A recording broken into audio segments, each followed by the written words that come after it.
And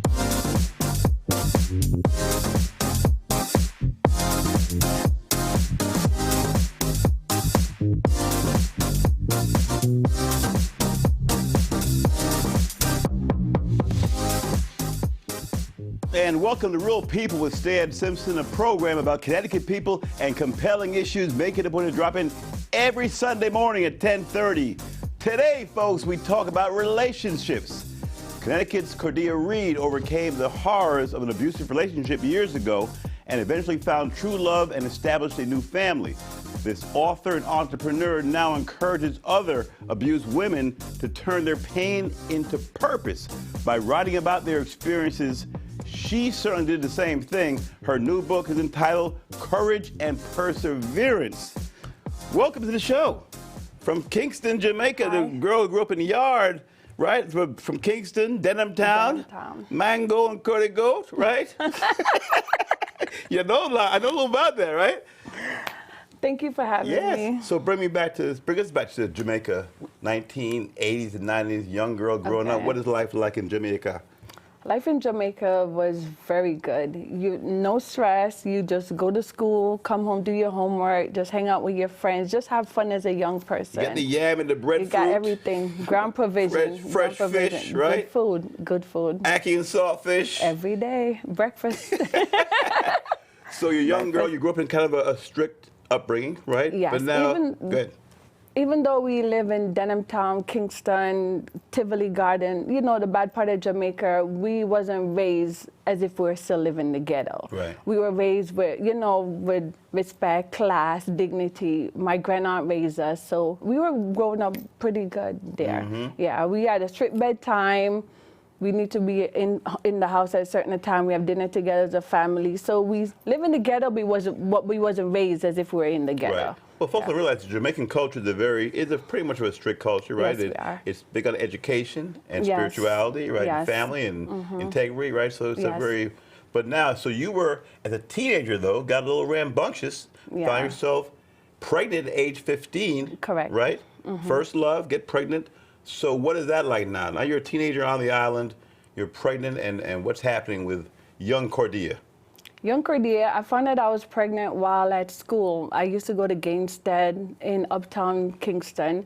I found out I was pregnant right after a physical education class. I started feeling nauseous, and I went to the nurse. She did a pregnancy test. She said I have signs of pregnancy, so I said, oh no, because I was 15, scared. And Grandma wasn't going to be having it, right? Grandma wasn't going to get my butt whooped. Right. And get my butt whooped. So she told me that I'm pregnant. She don't know how far along, and I just ran from where my school was all the way down to downtown Kingston where my boyfriend was. Okay. And let him know, but I was scared. So for a while there, things were going okay with your boyfriend, right? First love, 15. But now you're pregnant. So what happens? When do things begin to turn and you see another side? The abuse wasn't from my first boyfriend. Okay. It was from my second child. Okay. So it wasn't from the first boyfriend. But my first boyfriend, I got pregnant. He was happy that I was pregnant, but for me, I wasn't. I'm 15. Right. What is my prince going to do to me? Maybe I'm not going to be able to have this child. Because when you're young and at that age, some family won't think about abortion. So I didn't thought about it, but I don't know what my family would have done. But for me, I know I wanted to have my child. Okay. And I was more scared of my mother than anyone else.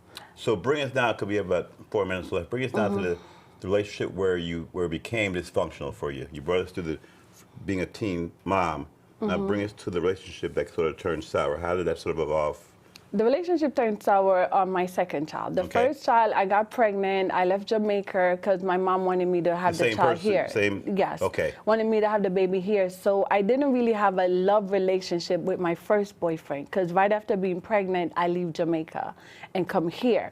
So after having my first child, about 9 years after having my first child, I got involved with someone else, second love. I thought I was in love, but it wasn't love. That was the abusive one. Correct. So walk us through that, because that's what I think people are sort of going to be intrigued by. What went down, and then we'll talk about the recovery and how you're helping other women now. So how did your second situation become abusive? What things were going on? How did this sort of First, segue? to start with the mental part of it. It's like people play with your nerve, play with your mind, and be like, okay, you think you're doing one thing, and there's like, oh no. So they started to use like reverse psychology on you. Emotional Emotional, abuse. abuse. So it started that way, and then it went into the physical, because it went to the physical when like getting abusive. Like if I go out, like where you going, why you going here, then you start grabbing on the hand. So it started, little signs started showing, but being a young mom, didn't know what real love is, and I thought I was in love. So you're not really noticing the signs of an abuse until, you know, as things start occurring over and over, you start figuring, okay, this is not love, this is abuse. And you probably thought you were to blame to some degree too, right? Yes, yeah. So what did you do? People get caught in that situation, they're young, they're in love, they have a child, they're getting abused, they think, okay, maybe I'm to blame and he's not this way. When did you start realizing, okay, I have a problem here? And was there alcohol or drugs involved with No, there was no alcohol or drugs involved. It's just the physical and the financial, emotional abuse. But I started to realize that this is not where I want to be. This is not the woman that I am. So when I was pregnant with my second child, I walked away when I was 4 months pregnant.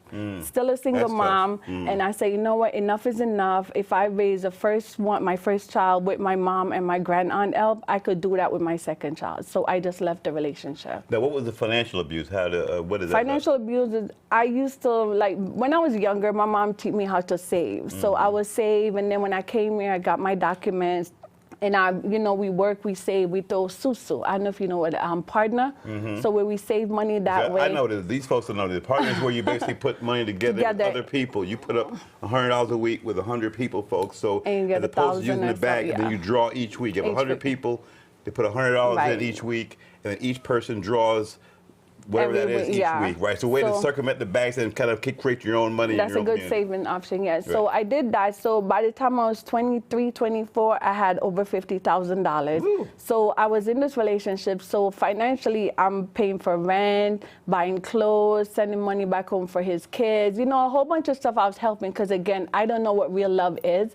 So he said he loved me. I love him. So I was doing all of that. So this was the second. This is the second one. And you're sending money back to his family. Okay, helping his family because he's from Jamaica too. Correct. Okay, correct. And you're in the States this time. Yes. Okay, so you're helping his family out with your income. Right, and helping him also. So that's where the financial abuse comes from. Well, how's that abuse though? It's abuse because he never really take care of me. I take care of him. Oh, and when you're using me, okay, exactly. I got you. Okay, yeah, but I didn't see that way because I thought it was love. Okay, so he was kind of soaking you dry for your money while he was sort of abusing you that way. Exactly. All right, so you now you leave that situation, and how old are you then when you're? I was 20. You want to make me tell my age?